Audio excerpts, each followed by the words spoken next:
This is Josh with the Affiliate Marketing Show, and today we have a very, very special guest. He's probably been in the industry longer than some of you have even been born. He is the traffic captain, also known as Andy Wullmer from TrafficPartner. Andy, how you doing today? Hey man, what's up? All good. I'm back here in Germany, home office. Yeah, how's the home office treating you? Well, the point is I'm known as a traveler. I have normally like 25 events around the world. It's strange to being home. And of course, the first thing you do is like renovate your house, your garden, and clean up everything. But I have to say the work is even more than before, because a lot of people are now concentrated on working at home. There's less shows, so less travel, and the work is good, and dating and sex products right now are exploding. So the traffic is coming in like shit, man. It's crazy. Yeah, every time I see a picture of you, you're like scuba diving in a tropical island with sharks or something like that. So I'm sure you're going a little stir crazy at home right now. Well, the point is, when I go on a show like in Bangkok or in Las Vegas or somewhere else, I always try to do some extra day, because traveling from Germany to Los Angeles for a 3-day show don't make sense. So I take an extra week. And of course, I like the adventure. I like to go diving. Scuba diving is my big passion. And there's a reason people call me the captain, because I always had boats, and always when I'm close to the water, I rent my boat, my equipment, jet skiing, water skiing, scuba diving, snorkeling, whatever is with water, I'm feeling great. And even here in Germany, I live only like 50 kilometers from the seaside, but in the moment, it's still not the right weather here for diving. That's so cool. I've actually never been diving, something I definitely want to do. I know you mentioned before we got started, you've been in the space, 20 years plus, but I want to go all the way back in time before you even got into the industry. And I want to know, what was the traffic captain doing before he was doing affiliate marketing? Did you have any weird, funny, odd jobs? We want to get to know you like the young Andy Wullmer. Yeah, well, after school, my first education was in a German bank. So I have a German banker license. I worked there 3 years. And then I started to study economics, but it was so boring because I had already the education in the bank. And then I was a backpacker traveling through Mexico, Colombia, Venezuela. And in Venezuela, I keep in a nice place called Chichirivici. It's a national park. So I rented the big house, made the guest house out of it, bought my first boat, so the captain, making tour with tourists. So then I was like 3 years in Venezuela. I like a little hotel owner. Then I became father, I married, came back to Germany and was looking for a real job in a bank, starting with my family. Mm-hmm. And I didn't find any job. There was also economic crisis in this time in Germany. So it was difficult to find a job. And then there was in the newspaper a big advertisement like export manager wanted. And the company was Multimedia Verlag. So I said, okay, it sounds serious. Let's go. I speak languages. I like to travel. So I arrived to the job interview, and then the guy, he said, you know what we do? And that was before the time of Google that you can check everything. And I said, yeah, perhaps you do software or international. No, we do porn movies. And he put me some VHS cassettes over the desk, and he said, hey, come on. We need somebody who sells this internationally, license, buy license, sell license. And he said, hey, you have to travel to Las Vegas, you have to travel to Paris, to Berlin, I said, where can I sign? Where can I sign? Right, yeah, exactly, man. That's awesome. Yeah, so I started as a license dealer in the porn industry. That was 2000. Now, 99 I started, and 2000 then I went to Las Vegas for the shows and everything. So yeah, long time. So that's pretty much how you found your way into the affiliate marketing space. That was the moment. Yeah, the moment was 3 years later, because then I worked in this area. And of course, I came from the DVDs. And so 2003, I wanted to bring this company online, but they didn't believe in online. So I decided to make myself independent with the chief designer, Roland Grother, and this time he was working also for MMV. And we made our first DVD online shop. It was sexyhouse.com in this time. So we were selling porn DVDs online to a total of Europe, and also some special deliveries to US and Japan, but it was more concentrated in Europe. And there, to get more traffic, because I was in the SEO and I know SEO black hat tricks, and this time Google was easy, it was 2003. But then somebody told me, hey, you can have people, they send you traffic and you pay them for every sale. So I started there my first affiliate program, and it was pure PPS, pay per sale. And yeah, the margin on the DVD market was so high because we bought the DVDs for like $3 and the wholesale, and we sold it for 20. So there was plenty money to pay affiliates, like 30% on every sale. And that was the beginning of the start of my affiliate business. So what year was that when you got started? Sorry? What year was that? 2003. 2003. Okay, cool. And I know you, maybe I didn't mention this, but you're the CEO of the mobile division at TrafficPartner. I know you recently were inducted into the AVN Hall of Fame, which I'm sure you're super proud of. So how did you end up at TrafficPartner specifically? Well, the point was, 2003, I started the online DVD shop. Mm-hmm. And for about 3 years, that was running well, was a good business. And then 2006, the first tube sites came out, like YouPorn, Pornhub, Xhamster and stuff. And they destroyed a little bit my business model. So I was really pissed on the tubes because they gave everything for free. It was stolen content. And I saw my sales going down. The other part was that Google, the Google algorithm became always more difficult. So it was more difficult to get up in the rankings. So then I sold my company and I cashed out on the right moment. It was on the top before it was out. And I went back for Venezuela for like 3 years to only do vacation. I bought my boat again. My children were small, so I grew up with my children. So you wanted to take a break from everything for a little bit. Exactly, like cashing out and goodbye. And yeah, exactly. But in this year, I was like 33 years or something like this. It was a little bit too early to get retired. And then I got contact to the government of Venezuela, and this time there was this socialism revolution with Chavez. So I met the Minister of Tourism of Venezuela, and he asked me to make websites about all the national parks in Venezuela. So then I started with my new partner, Jose, from Venezuela. We started a web agency to make websites for Venezuela in Spanish language. And of course, we were the killer in SEO in South America. So we got a lot of traffic. We got money from the government. We got money from Google. So there I changed from an advertiser myself to a publisher, because before I was selling a product and wanted traffic. And in this part, I changed. I had the traffic and I sell the products. Very cool. So staying on the topic of TrafficPartner, let's pretend I know nothing about it, okay? Because I'm sure some of our viewers know nothing about it, and obviously they should. What do you want people to know about TrafficPartner? What do you guys do specifically? And when someone hears TrafficPartner, what do you want them to think? Well, the story was not really finished, because then okay, cool. 2009, the situation in Venezuela became worse and worse. So I was in Miami, and Michael Roy showed me up a mobile phone and showed me like the first iPhone. And I thought, man, because a mobile device is such a private device, I thought, wow, mobile phones and sex content, it's a private device. This could be the big one thing. And then we started Sex Goes Mobile. And Sex Goes Mobile was the first product where you can buy videos with the finger click, with the carrier billing. And we launched it in Germany, Austria, Switzerland, and then later we got more and more countries. And Sex Goes Mobile is part of the TrafficPartner family. So I was the CEO of Sex Goes Mobile and brought it up to the world. And yeah, later we make the fusion with TrafficPartner, and I still keep everything about mobile because we have apps like iDates. So that was this history, how I came to TrafficPartner, the group. I'm now there more than 10 years with TrafficPartner company group. There's different business units like Grand Slam, Factbook, Mad Offers. So it's a conclusion of a lot of different companies, but the headquarters in Hamburg. So I'm a German. It's a German family business, I would say. Yeah, that's awesome. And to the next question, TrafficPartner is the company who is mostly concentrated on dating products, our own dating products. So we are an advertiser.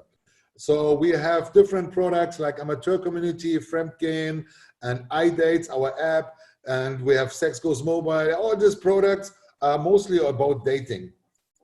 And on the other side, we have also bought some companies like Mad Offers in Netherlands and Belgium who also do dating products. The family group is also Factbook. which is a huge dating site in the US and in other countries.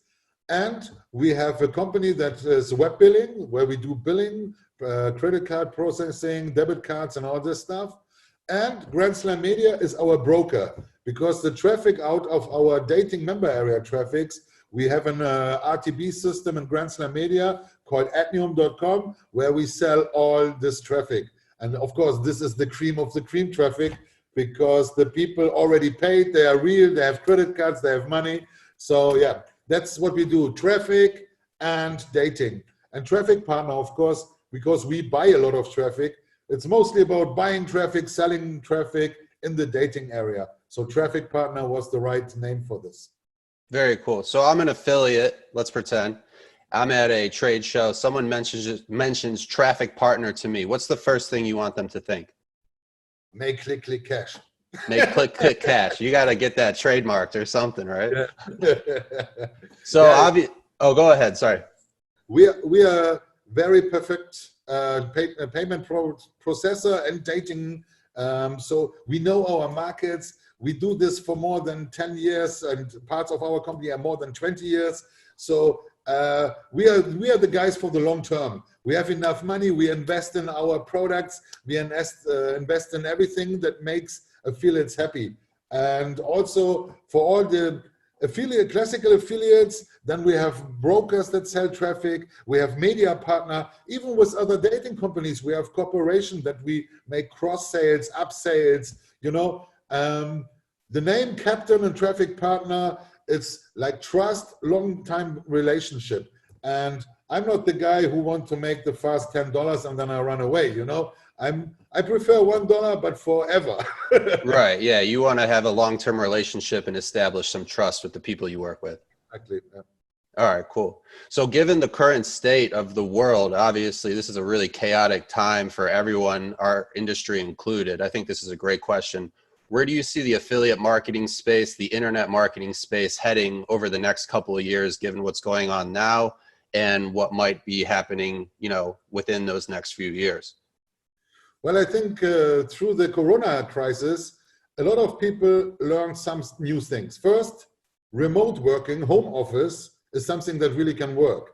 So I think a lot of companies will learn that remote employees, remote working is not a negative thing. Especially in Germany, companies are not prepared for this home working stuff. And even Germany as a rich country, in the countryside, you have really bad internet connection sometimes. Even in US, there's still white places on the map if you see the connections, internet connections, stuff like this. So I think the government, the companies, and the carriers will put a lot of more money in the infrastructure of internet, and companies will learn what means home office, it's productive.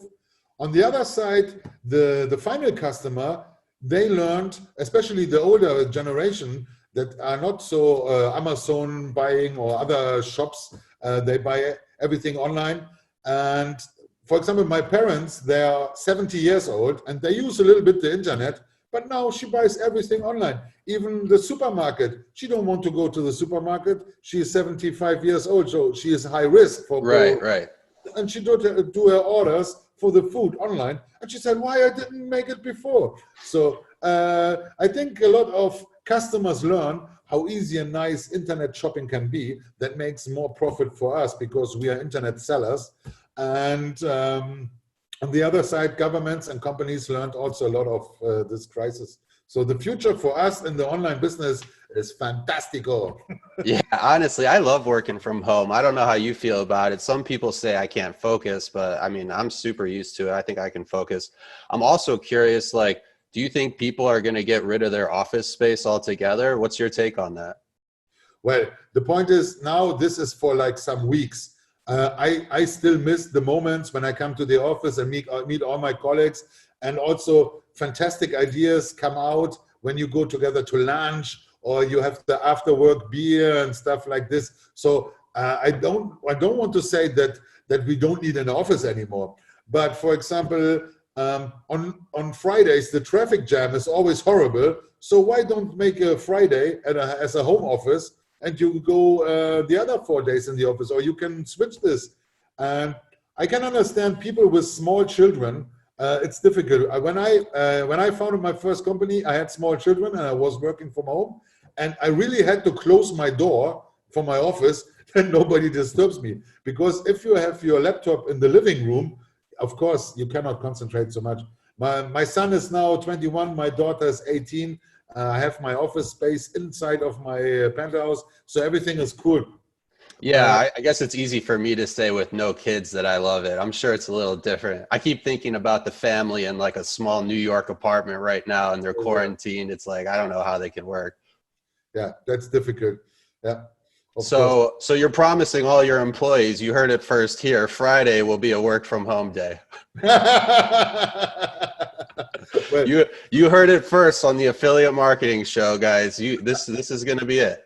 So moving right along here, you know, given what we just talked about with the current state of the industry, what would be like the best advice you can give to new affiliates or publishers that are just getting started? You know, they're out of work, they're trying to find a way to make money online. They hear about this affiliate marketing stuff. What would you tell them in terms of the best avenue to take when approaching this new chapter of their life? Well, the first thing is, don't trust any advertising on Facebook or Instagram where people tell you, I make millions and I can teach you, you only need to visit my seminar. Right, exactly. Okay, so stay away from the make money courses. What else would you tell them? I guess a better question to play off of that. Let's say you get a new affiliate application. What are some of the most important qualities you look for in those new signups? Well, the point is, I don't want to be discrimination, but if I see the country and the country is Bangladesh or Pakistan or Mongolia or Nigeria or whatever, I'm a little bit suspicious. Second is, I like to offer my people rev share. Rev share model means we work a long time together, and if I make a lot of money, you will make a lot of money. If we make little money, you make little money. So it's for me, it's the most fairest deal in this business. When somebody arrived, a new affiliate, and he tell me he have huge volume and he want only single opt-in and he want the payment every week, all my alarm, all my red flags go up, you know. And yeah, if there are really new ones, like I have sometimes people, they sign up and they don't even know, I ask them, which is your website? And they say, oh, I don't have a website. I have only one Instagram account. Of course, these days it's more difficult to start new because every niche is full. SEO takes more time. Media buying, professional media buyers have super tools to check out which traffic converts, which not. My advice is always go to a company. Don't be directly an independent affiliate. Go to a company. For example, my son, he made a practice first. Now he's studying informatics and he is learning from the technical side and of course through me and this practice. But if you cannot say, oh, I have no clue of affiliate marketing and now I want to be the newbie and I start and make millions. Of course, there's always some guys, they're lucky, they have some fakes on Facebook or whatever, but in general, you need to learn what you do. You know, I made so many mistakes when I started. I burned domains because I make black hat and I invested money in traffic that never convert. There's so many mistakes you can make that the chance that you lose money is higher than you make money. So why not go working, especially young affiliates? Hey, make an application for a company. It can be mainstream and do it, whatever. Go there, learn, hear from other colleagues. They are more experienced. Visit some shows. If there's a show close to you, like there's a show in Berlin, go, and you live in Germany, go to Berlin. If there's a show in Las Vegas, you live in California, go to Las Vegas. Go there, learn, see, but with real people. Everything what I saw offered on this kind of gurus, they only want your money. You pay $400 for a fucking video class and you get nothing. Then only like the classic words like, yeah, bam, bam, bam. So yeah, keep it real.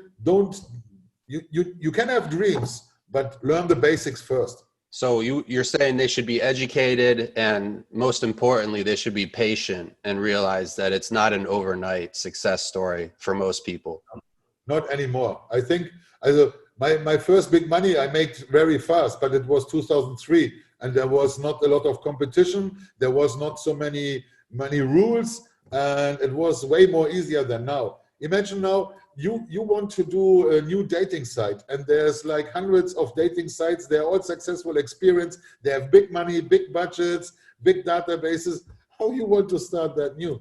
And of course, you always can start on yourself, and you can learn. And there's some nice YouTube videos.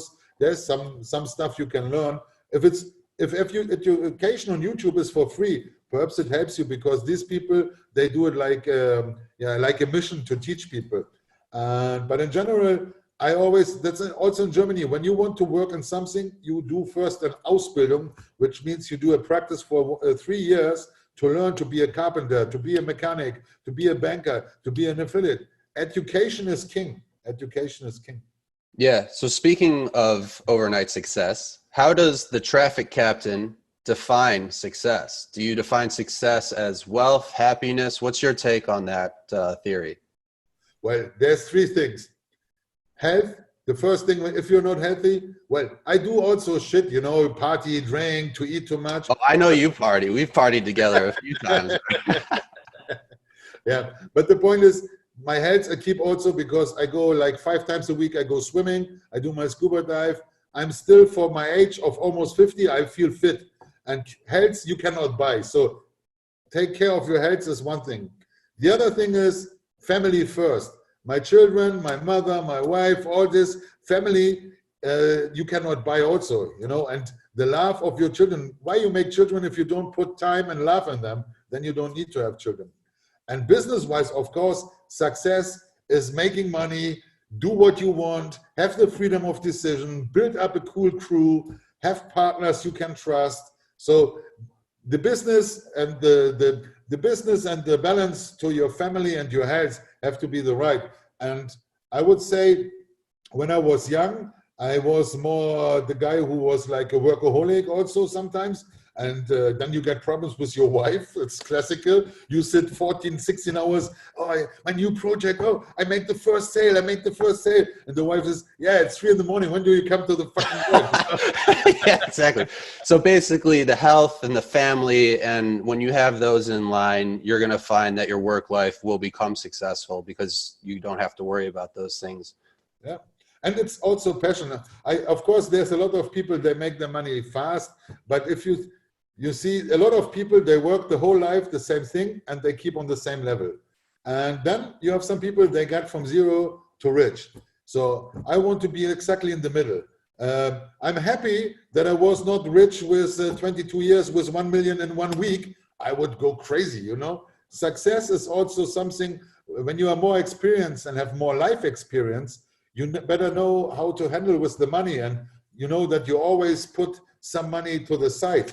Like if you have, this is your income, take the half of it and put it on a long term, and the other one you need for your spends and your parties, and the other part you put in like nice things like cars and Rolexes, Yeah. As you can see, this is a very high production show from the example Andy just showed us, but I do think the logic there is very important. I totally agree with you there. So let's go on the other side of the spectrum, not success, but failure. Do you remember a specific failure in your life that you looked back on and said, wow, I'm really glad I went through that because it taught me, A, B, and C, and it kind of led to a future success? Well, one experience I had when I grew up in a little town in Germany with like 30,000 inhabitants, and I was in the local Kung Fu club. I was the DJ, I was working as a bouncer, so I was like the king of my village. And then I traveled as a backpacker to Mexico for 8 months.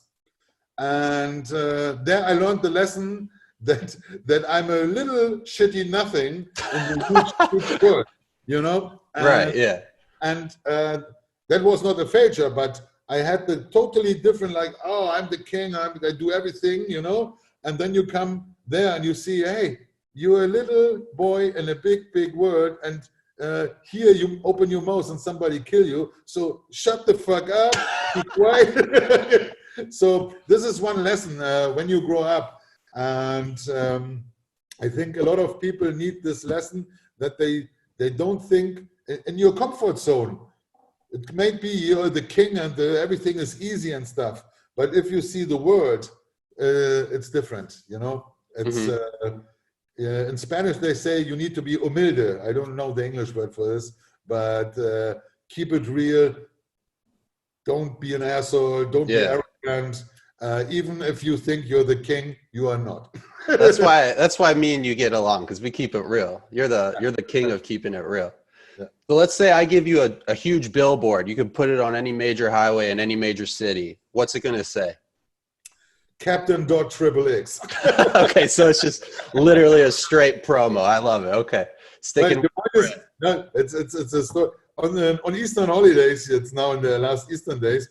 It was a little bit boring here because also the weather was not too nice outside. So I had this domain, Captain.XXX, like 5 years lying there in my domain folio.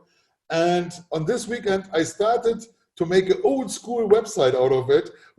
I installed in WordPress, easiest way to make a website. And I started this website only 5 days ago. But there was the time I put all my videos, all my interviews, all my pictures from diving, from travel. So I put everything, what makes the captain, I put in this domain. So yeah, that's what I want to promote. All right, that makes sense to me. Yeah. Watch me on YouTube, Traffic Captain, YouTube. Yeah, TrafficPartner.com. Sign up now. Exactly. All right, get it all out now. You'll have another opportunity though.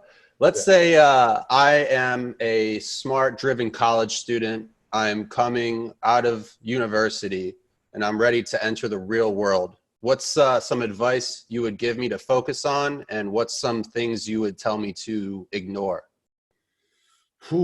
This is difficult because, every person is different. And I would not like to give an advice in general like this. So if you made college and university, you made the most important steps in your life already. Now perhaps it's a good time to take a break because, school, college, university, and perhaps to free your mind, do something totally out of the box. And like travel to Venezuela for 3 years. Yeah, something like this, or go working as a carpenter, or go on a boat, or travel to Europe or to US, depends where you live, or go to Africa, help poor children, or do music or whatever. But for some months, 3, 6, 7, 8, 9 months, do something different than you did your whole life before. Because only when you look out of the box, you see if your box is good. So you need to come out sometimes out of your comfort zone again. Great advice. I know your time is valuable, so we'll just do a few more questions here. Let's go back to the industry because, I know that's what our viewers are most curious about. What are some bad recommendations that you're currently hearing, whether you're at a trade show or on your computer at home? But in regards to affiliate marketing, what are some recommendations that you're hearing that you just absolutely disagree with? Well, I don't like these guys which make money now out of the Corona crisis, selling fucking shitty mask for $15 and they cost like 50 cents. I don't like that people use the problems of other people to make money. That's one of the things I don't like. Then the other thing, what I don't like is that more and more people using, for example, in LiveCam area, I have also a LiveCam studio in Colombia, and we pay the girls good and we treat them like employees. But I heard that there's many places now in other countries where they really explore the women. I don't like this. Even when I was a porn producer, I always treat my porn stars with respect. That is a job. Don't mix it up. And respect for women is something that is very important, especially in the adult industry. Yeah, and the other thing is I don't like people, they give you a handshake on a show and later when it comes to the contract, they never show up. Sometimes this classical way, you're on a show, you have a handshake deal, because I don't run around with a contract on a show. It's my word against you. In the Hamburg city, a handshake is a deal. Even in front of the judge, if you have testifies, it's a deal. A handshake is a deal. Right.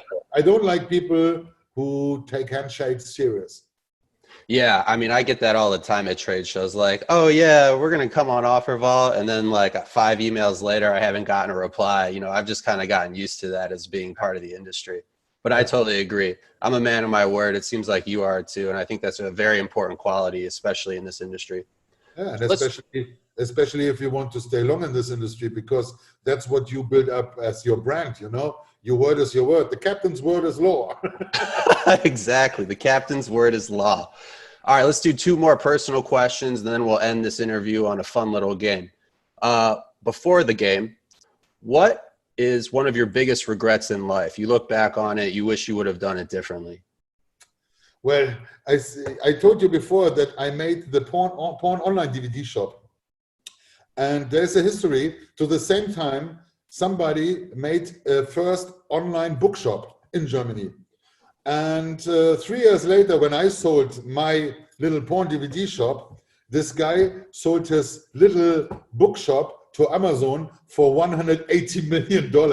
And I made way less. Yeah, I bet. And I was always regretting why I picked something that is so niche that the society don't really pay the price it is. I had the same kind of business model. I only took something that is never in the mainstream, and this guy with this fucking bookshop, he cashed out huge time. So that after this happens, I had like 2-3 years where I regret, and that was also a reason when I was in Venezuela that I switched more into the mainstream, because I wanted to make websites which are really good for the people with more information. And yeah, so I don't want white, I don't want black. I'm the guy who takes the gray. All right. Well, let's leave those regrets in the past. You know, they don't matter. The past is the past. Let's move to success. I think I might already know the answer to this, but what's one of your favorite achievements that you've achieved so far? Well, I think that both of my children really loves me and respect me. And when, for example, my son or my daughter, they want to go clubbing at night and they say, Daddy, you come with us. I think this is something, if you have shame to show your parents, you don't go with them together in the club with his friends and your friends. So I feel good that my children have a good relation with me and they learn so much, and I see now them exploring. So my biggest success are for sure my children. Family first. We're bringing it all full circle, right? Yeah. All right. Andy, Traffic Captain, you've been a great guest. We are going to play a game that I like to call the Offer Vault Hot Seat. Here are the rules, all right? We're going to give you 5 would you rather questions that will progressively get more personal and harder as they go. Now, I'm actually going to be answering these questions as well. So we're in this together, all right? You're not alone here. And I want you to know that pass is an acceptable answer. If you don't want to answer it, we're not going to force you to answer it. And I would appreciate if you could explain your answer. I'll explain mine too. They can be fast though. It doesn't have to be long. We just want to get a feel for why you answered it that way. Okay. Any questions about the Offer Vault Hot Seat before we get started? No. All right, cool. Where's Eddie Grant? Yes. So question 1, moving right along. Would you rather have the head, I'm sorry, let's back that up. Would you rather have a head the size of a tennis ball or a head the size of a watermelon? Oh, I take the watermelon. Probably because you already have a head the size of a watermelon, right? I would also take the watermelon. I think it provides more space for a bigger brain and more knowledge. What's your reason? Well, I think on my big body, a tennis ball would look Yeah, exactly. All right, so you understand the concept. Let's move right along to question 2 here. We're having a good time. Would you rather have the best house in a shitty neighborhood or the worst house in a fancy rich neighborhood? The best house in a bad neighborhood, of course. Just because you're in the house, you don't care what's outside of the house. No, it's this is the situation I have with the family in Venezuela. The family still lives in the barrio, in the slums, but we put a lot of money. It's like a castle inside. Right. And the gangsters never steal in their own barrio. When the gangsters go out, they go to the rich neighborhood and steal there. So you're kind of like living your best life under the radar a little bit. Exactly. And yeah, I would have to agree 100%. And honestly, I don't leave my house much anyways, so I don't really care what's around it. I just want to be comfortable while I'm inside. Moving right along, question 3. You're doing great. You okay so far? These are going to get a little harder. You good? I will see you one day on the show, so be careful what you ask. Yeah. All right, here we go. Question 3. This one's a little deep. Would you rather everyone thinks your life sucks, but it's actually awesome, or everyone thinks your life is awesome, but it actually sucks? No, of course, my life is more important what people think. Fuck off the people. Yeah, exactly. Fuck what people think, dude. That shit doesn't matter. All right, here we go. Question 4. Keep this going. Would you rather never have internet access again, or never be able to take an airplane and travel again? And I picked this one specifically for you. Well, fuck off the internet. I want to travel. So like you can't work, you can't get on the internet, you're just strictly picking the airplane. Well, the point is, in my age now and with my career, I would like the next 20, 30 years more discover the world than sitting in front of a computer and doing stupid interviews. Oh, all right. Shots fired. Shots fired. Got it. All right. Well, now I don't feel so bad about these next 2 questions. All right. Question number 5. This one's not too bad. More of a personal preference. Would you rather eat a dead mouse or a handful of live spiders? If I can cook it, I take the mouse. You can't cook it. It's a dead raw mouse or a handful of 10 live spiders. Toxic spiders? No, they're not toxic. You're fine. It's just the point is, I would eat both, at least when I don't get ill from it. You know, that's the point. Discussing, it's not the point. If you're hungry, you eat both, but I don't want to die from it. Okay, so as long as you don't die, you're going to eat both. Even though you only have to pick one, you're going to eat both. Understood. Traffic Captain Andy, you've been a fantastic guest. We've had a great time with you on the show. I want to give you the floor. Any final statements you want our viewers to know about you, your company? This is your time. Go for it. Okay, so check out TrafficPartner.com. Check out my YouTube channel, Traffic Captain on YouTube, and make the click cash with the captain. I'm always on top on the bridge. Make it from the east to the west, from the north to the south. Hey, I'm the mobile gold digger with the finger on the trigger, and make some fucking noise. Wow, that was fantastic. That's going to be tough to top. Thank you so much. For the Traffic Captain and myself, Josh from Offer Vault, let's make that paper, let's make that dough. This was the Affiliate Marketing Show. See you next time, everyone. Bye-bye.